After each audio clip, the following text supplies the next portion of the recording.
my name is Emma and welcome back to Stillwater. So last time I left off, we basically helped this old man move on from his past worries, his past period.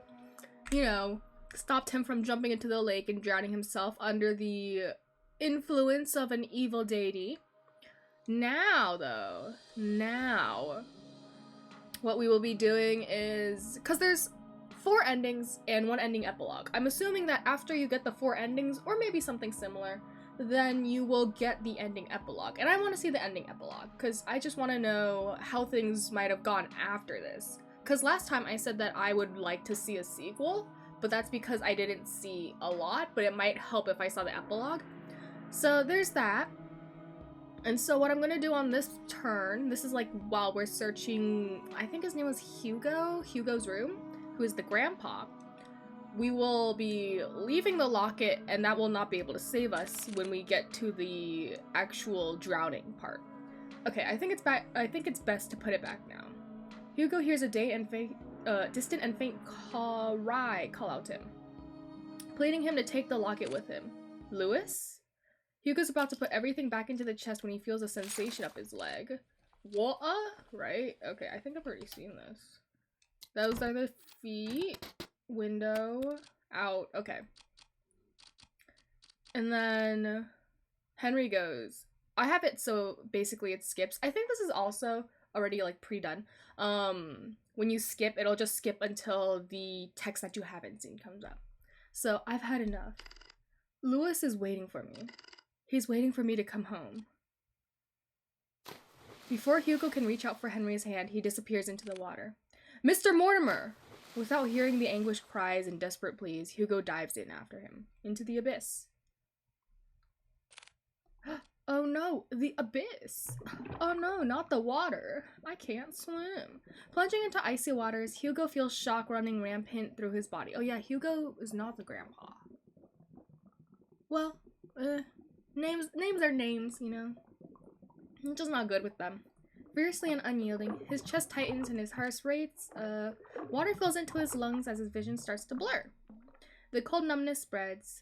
Tired and motionless, he watches on the abyss as the abyss draws near, swallowing him, embracing him. Let's share this happy ending together. Oh wow, spooky. He felt nothing. His body weightless and floating for who knows how long. It's cold. So very, very cold. How long has it been since he felt this? The empty feeling of just not being here or anywhere? It's comforting and nostalgic. Maybe, just maybe, this isn't so bad after all.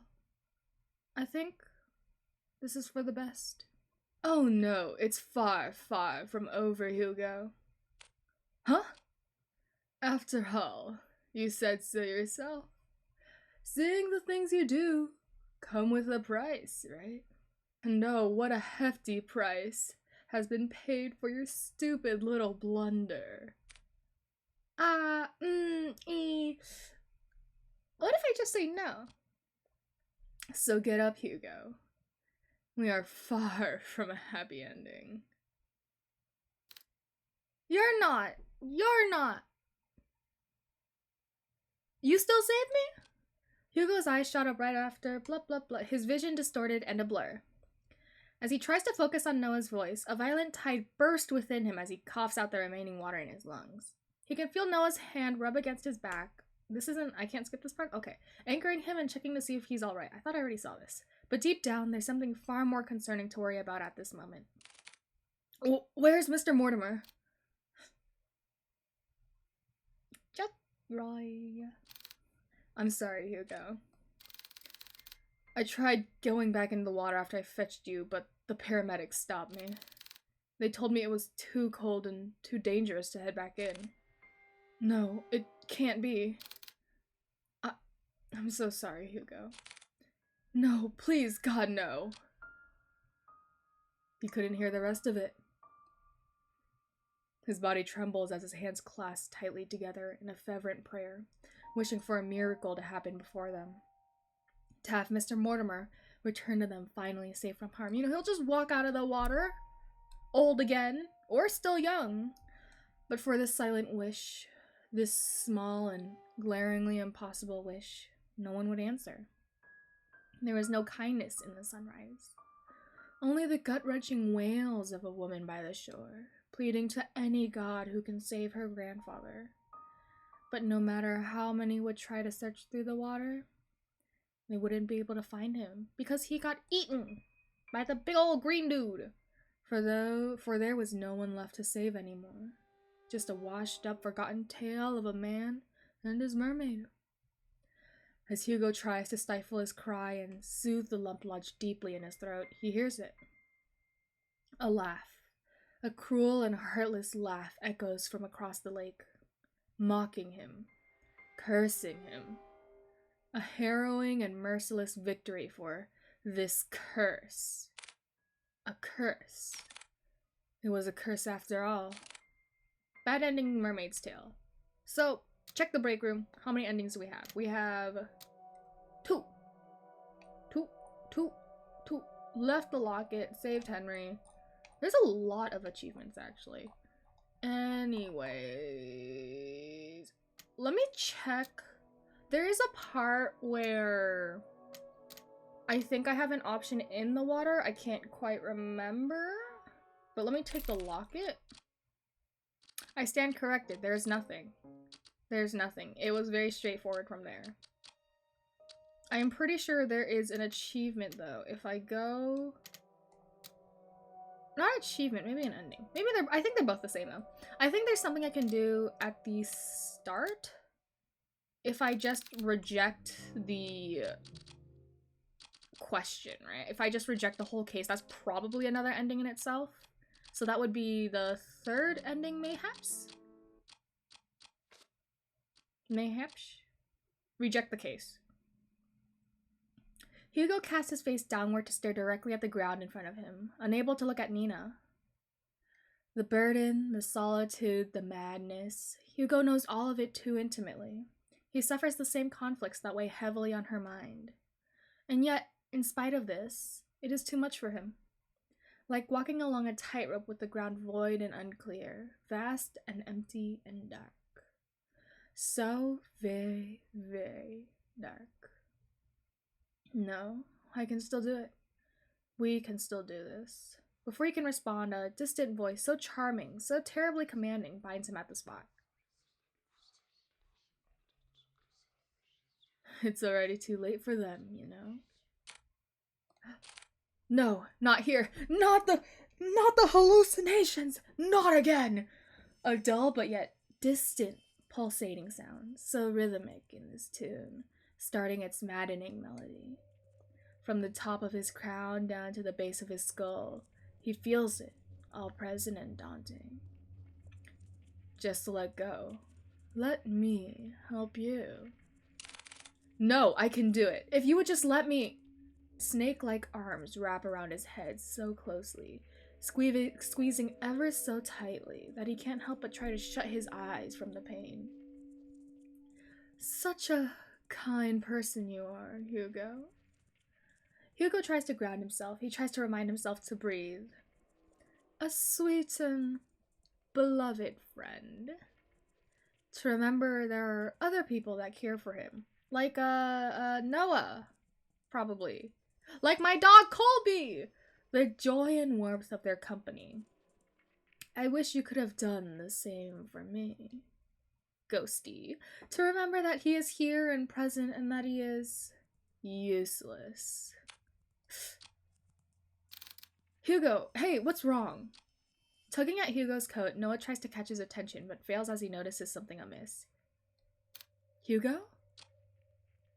There's a despondent look on Hugo's face, his eyes distinctly shrouded by a deep haze as if lost in them. He won't budge no matter how many times Noah tries to tug or shake him. He still will not respond. But for Hugo, he can hear everything. Like a paralysis he can't wake up from, his body sits there, motionless and detached from everything. Desperate and concerned, Noah turns to Nina and ushers in a sincere apology. I'm sorry, Miss Nina. I don't think we can help you at the moment. If you could just come back a bit later, then we can... No, it's fine. There won't be a next time. Hugo winces at her cold and blunt remark. No, wait, Miss Mortimer, please. Nina stands up abruptly from her seat. She wipes away the tears quickly from her reddened face with the sleeve of her coat and looks down. Once more, her tense and cold front-like demeanor returns to the forefront, already trying to forget and move on. Without so much of a word, she slightly bows her head towards them and walks out the office, not once looking back. Bad end pulling strings. Okay, number 3. Number 3. There should be one more ending. And there are 3 more achievements. Okay. Let's accept this case. Case accepted. Skip. The Mortimer estate. We go in. Oh! I remember now. There's something about going closer. Let's unskipping. Photo of Nina and her peepaw. Book. Stuff. And then I can venture to unlock this. Oh, no. No. Did I get it wrong? What am I doing? I've lost myself. I don't know what's going on anymore. Is there even anything else to click? Give me a sec. Save here. Alright. Is there even anything else to click?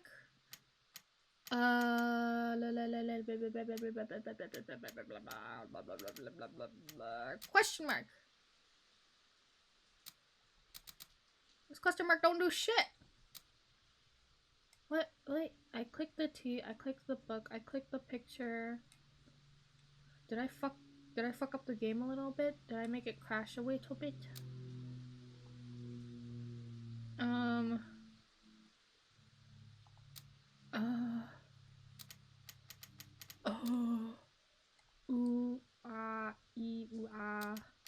Legitimately, I might have... Okay, give me a sec.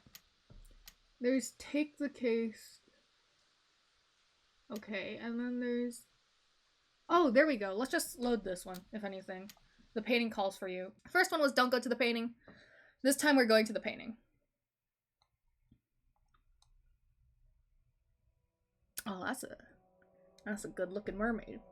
There, mounted by the fireplace, is a painting of a beautiful woman floating on water. Her pale skin is incandescent, brilliantly prominent against the contrast to the dark and murky waters that keep her hidden. Keep her bound to the canvas. Hugo stares intensely at the picture. An empathetic sorrow swells within him. She ain't even holding those flowers properly. They kind of just float in her hand. Disarming his very senses and forcing him to inch closer. Surrendering himself to the sweet song. Poor thing, how lonely you must feel. You are a lot like him. Like Henry. No, I'm not old.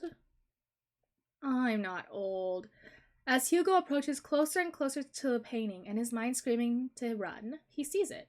He can finally see beyond the facade the lady portrays, for what the painting truly is. But don't worry. I can take away that sadness. I honestly can't tell what I'm looking at. A deformed creature, a mermaid, floats above the surface, the voice whispers. Large hollow eyes stare back, boring deeply into his. Her skin is melting, bleeding heavily this black itcher as it gushes out from the canvas. Some of it starts to hit not only the floor, but at Hugo as well. The black viscous tar clings persistently onto him, unrelentless as they continue to pile up? They continue to pile up, okay. And then he feels it. What drew him initially to this thing. A deep sense of longing rushes through him, snuffing out what little control he had left. Poor lonely Hugo. Finally embracing this nature. To come home. take my hand. Without hesitation, Hugo reaches out his hand while his body leans in close to the mermaid. She grabs and pulls him in. Not once looking back, he dives and follows after her, just like that Mario. The Mario thing where you enter the painting. Returning to nothing. Dust to dust, bone to bone. I am dead, I guess. Anyways, break room. What you got for me? What achievements do I need? So I have Beyond the Painting, Approach Left the Locker, Save Henry. What is these two, I wonder? What are they? How do I get the epilogue? My critical thinking was never good, but...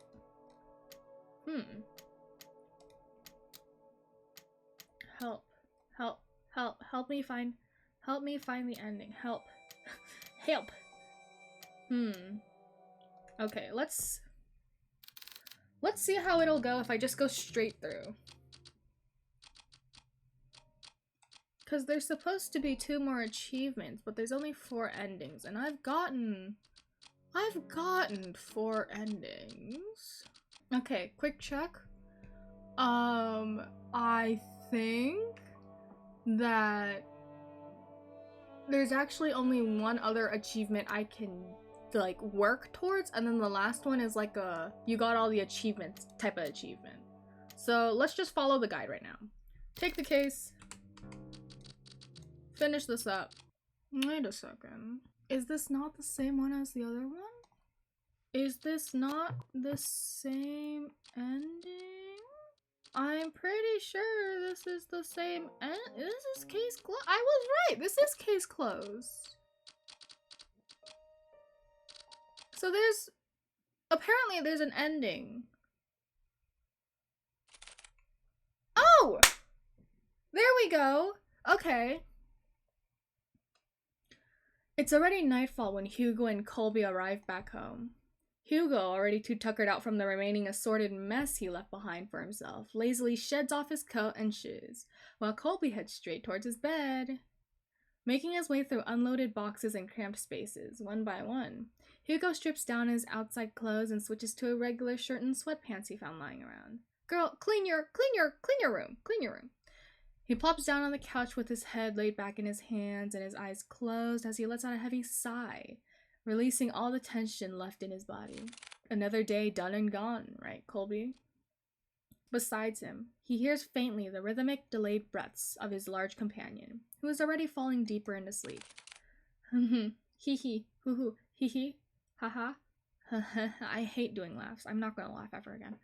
I wish I could just sleep quickly like you, buddy.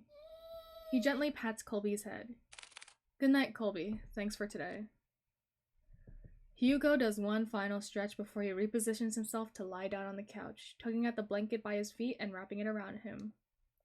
His body begins to relax as his breathing falls into a similar cadence, finally allowing the warmth to gather and hug him closely, all snug and safe from the draft by his window. As he begins to drift further and further off to slumber, he feels something. A slight chill grazing just above the base of his neck, never touching, but distinctly present all the time. Although his senses are too dull and lax to properly focus on the sensation, he does, however, huddle closer into the blanket, hoping the chill will go away. Suddenly, he hears the front door to his flat shut so sharply, so harshly, it's as if someone or something had rushed in with enough force that he felt the room had shaken a little bit. Ooh, spooky! Now Hugo is wide awake. He tries to get up and face this intruder head on, but stops to realize one terrifying thing. He can't move at all. I think you're just having sleep paralysis, Hugo. The warmth and comfort from the blanket he felt moments ago ceases to be. His own body locked in a deep slumber, leaving behind his very consciousness to be fully awake, to be deathly afraid of this overwhelming presence. He struggles to move the muscles in his face, trying desperately to call out to his partner, to get his attention. Come on, Colby! Colby! Bite! Colby! But despite his efforts in uttering his dear companion's name, he's met with no... Did you kill my dog? I fucking swear, if you killed my dog! In fact, he can't hear or feel Colby anywhere near him. Just the raging and erratic tempo of his heart drumming in his ears as he lies there, defenseless, vulnerable, all at the mercy of this thing. And then he hears it. The sound of feet dragging across the wooden floorboards. Dragging closer. Man, you really just sweep across the floor, don't you? And closer. Towards him. Not again. He wants to run. Far, far away from here. Run till he feels the fiery tempest within him burn his lungs, leaving him scorched and choking on ash. Anywhere but here. He shuts his eyes tightly and begins to steady his uneven breathing, hoping that whatever this nightmare is, he can wake up from it. Or, the monsters can't catch me if they think I'm sleeping. He has too. However, everything comes to a halt when he suddenly feels that same chill once more, but this time lingering all over his back, persistently hovering over him. He knows it's here. Standing near him. It's unbearable. His breath hitches as he feels the intense prickling feeling. A hand, hovering so closely above his head he could feel it. He wants to cower, to hide forever away, but he can't. This frightening thing that's been following him, stalking him, haunting him for years, will not rest until he gives in. His own curse. All of a sudden his phone rings! Like a spell lifted up from him, he can move again. Sorry, that was kind of funny.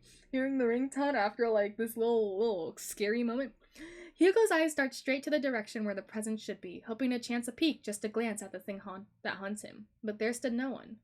Only the moon's shine reflected from the window's shade piercing through the shadow. His eyes shot once again at where Colby should be, and he found the bloodhound to be there, alert by the sudden ringing of his phone, and also at Hugo, who looks more disheveled and winded. Takes a deep breath, steadying his heart as he takes the phone in his hand and answers. Hugo, I'm so sorry to call you so late at night. I forgot to ask you about the festival that's coming up in a few weeks. I was wondering if you would like to come with me. I know you said you don't really care for outdoor stuff, but I promise you, it's going to be fun. Hugo? Are you there? Yeah, sorry, no. I'm here. I just, I guess that's a no, right? Oh, no, I mean no to your no, I'm sorry. I'm such a mess. What I meant to say was, yes, I would like to go with you to the festival. Oh, wow, I'm a bit surprised, but happy nonetheless. The boys are bonding! Well, I don't want to keep you from your hard-earned rest, so I'm gonna end the call. Wait, Noah! Hugo, are you alright? I, had sleep paralysis. Can you stay a little longer on the line with me? We can talk about anything. I just, I need company right now. Of course, Hugo. I can stay on the line with you. Thank you, Noah. Haha. Hee. Hoo-hoo! You know what I was thinking about? A dangerous pastime for sure. I was thinking, maybe we should just move in together. And now you're back to your brazen self. Wonderful. What? No. Doesn't it sound like a perfect plan? I can cook, Colby loves me, and I'm good looking. See? A perfect package all in one. You really don't know when to quit, huh? Nope, not at all. I can be quite stubborn, remember? Without a doubt, the most stubborn man ever. There was a momentary silence between them before the pair fell into a fit of laughter, filling the room with this warm and bright feeling. Hugo melts back into the warmth of his blanket, letting the heat pool once more around him, surrounding him, protecting him. That's the point of the blanket! You put the blanket on even if it's hot, because it will protect you! To remind him that he is here with people who love and accept him all the same. A reminder. A comfort in the darkest night. True end. True end! There we go! That's the epilogue end. To be There is gonna be a sequel? I see. So I don't even need to ask for a sequel now? There just is gonna be a sequel? Because you cannot say to be continued and not give me a sequel, Stillwater. Studio Clump, I swear to God. I swear to God. Anyways, that was me finishing up the endings for Stillwater. I started playing, how do you say this? This isn't my first encounter with Studio Club. If you look really, really early back in my, like, log of videos, basically, there's one called, Don't Steal My Lunch, I think, or something like that, which is also by Studio Club. That's a pretty fun game. It's pretty fun, but it's not horror. Just like a heads up, it's not horror. It's like a comedy pseudo-romance, if anything I'd call it. It's like a pseudo-romance, because you'll see if you play it.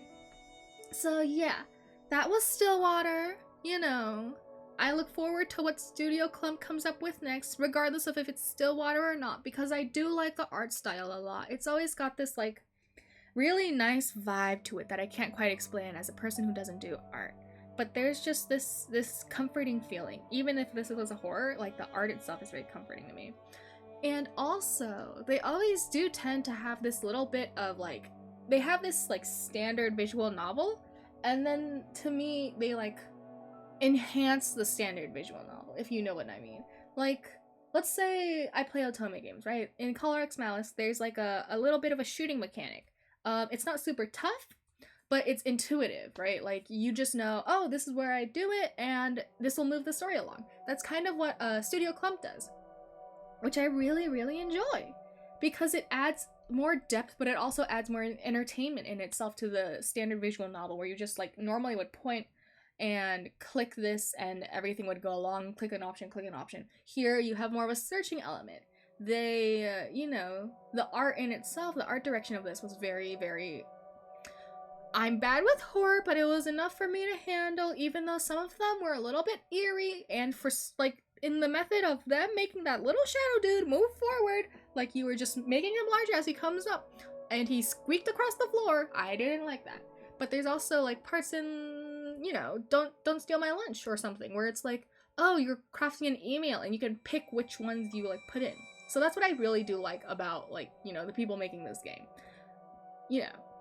That's all I gotta say. That's all I gotta say. If you want to play Stillwater, I'll be putting the link in the description, as per usual. I do with all the games. If I don't, please let me know if I ever don't do that, because I gotta credit the people, like, regardless of if they like the game or not, right?